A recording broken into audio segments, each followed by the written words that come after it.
বিয়ে বিয়ে দুইটা মানুষের পবিত্র একটা বন্ধনের নাম, যেখানে দুইটা ভিন্ন মানুষ, দুইটা ভিন্ন পরিবার একই বন্ধনে আবদ্ধ হয়। পৃথিবীর যে প্রান্ত থেকে আমাকে দেখছেন সবাইকে স্বাগত জানাই আমার ইউটিউব চ্যানেলে।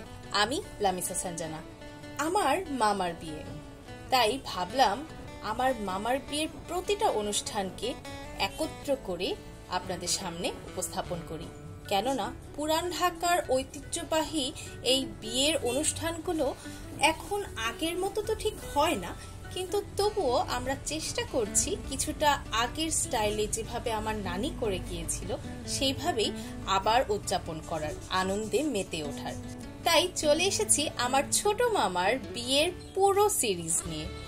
বিয়ের যতগুলো অনুষ্ঠান হবে সবগুলোর ব্লগ চেষ্টা করব প্রতিনিয়ত আপনাদের কাছে পৌঁছে দেওয়ার। পুরান ঢাকা যেমন বাকরখানি বা কাচ্চি বিরিয়ানির জন্য পরিচিত, তেমনটাই এই বিয়ের আয়োজনের জন্য পরিচিত। আমাদের বিয়ের অনুষ্ঠানগুলো হয় একদম গ্র্যান্ড ভাবে। সন্ধ্যা কোটায়, হলুদ, মেহেদি, বিয়ে, বৌভাত এবং বৌভাতের পরেও নানান পারিবারিক অনুষ্ঠান হয়ে থাকে, যেগুলো হয়তো অনেক বড় করে আয়োজন করা হয় না, কিন্তু বড় ফ্যামিলির সাথে আয়োজিত হয় বলে আয়োজনগুলো আরো সুন্দর এবং অনেক আনন্দ ঘন হয়। আমার ছোট মামার বিয়ে তো আরো কিছু সময় পরে, কিন্তু ছোট মামার সন্ধ্যা কোটায় আমরা একটা আয়োজন করি। সন্ধ্যা কোটায় মূলত হলুদের আগের একটা দিন, যেখানে হলুদ, সন্ধ্যা এগুলাকে নিয়ে কোটাই করে বা গুঁড়া করা হয়। এই যে আয়োজনটা, যে হলুদ বাটার একটা আয়োজন, এই আয়োজনটাকে সন্ধ্যা কোটাই বলে। এখন অবশ্য এই আয়োজনটা হয় না, সন্ধ্যা কোটাই খুব একটা হয় না, তার বদলে মেহেদি রসম আরো কি যেন চলে আসছে।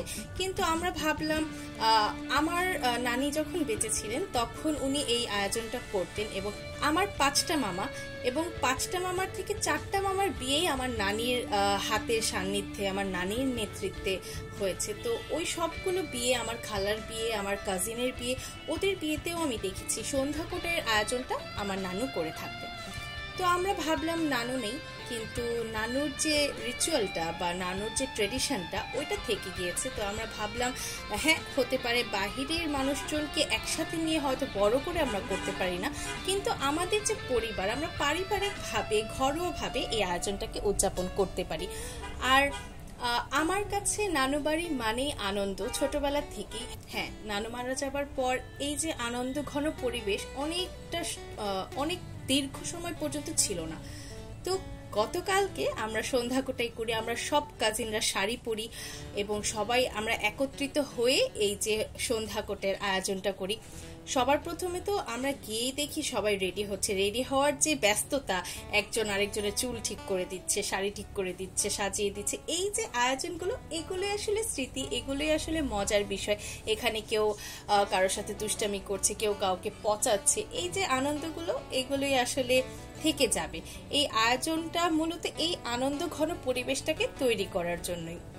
তো আমরা যাই, আমরা ওখানে সবকিছু রেডি করি এবং আমরা অনেক মজা করি, গান বাজছে, আমরা এখানে হাসি ঠাট্টা করছি, ছবি তুলছি। বড়রাও আমাদের দেখে অনেক বেশি এক্সাইটেড হয়ে গিয়েছে, অনেক বেশি আনন্দ ঘন পরিবেশ তৈরি হয়ে গিয়েছে। এই যে সন্ধ্যা কোটায়ের বিষয়টা, হ্যাঁ, অনেকে অনেকভাবে ধার্মিক দিক থেকে পোক করতে পারে বা অনেকভাবে নিতে পারে, কিন্তু এই যে একটা কথা বলা হয় যে উসিল্লা বা এটার একটা কারণ বললে হয়তো ভুল হবে, মানে এটা একটা মাধ্যম যেটার মাধ্যমে আমরা আনন্দ উদযাপন করি। এই যে একটা আমরা সবাই একসাথে হলাম, হাসি ঠাট্টা করলাম, ছবি তুললাম, আনন্দ ঘন একটা পরিবেশ তৈরি হলো আমার নানির বাসায়।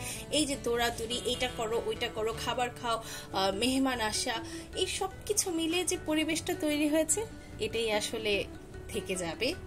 এইটাকেই ধরে রাখার জন্য এই আয়োজনটা করা। এই ছিল মোটামুটি আমাদের যে পুরো সন্ধ্যা কোটায়ের বিষয়।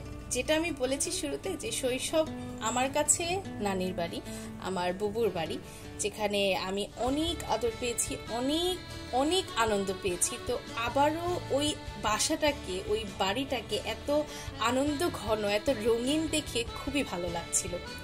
সবাই ভালো থাকবেন, সুস্থ থাকবেন এবং আনন্দে মেতে থাকবেন।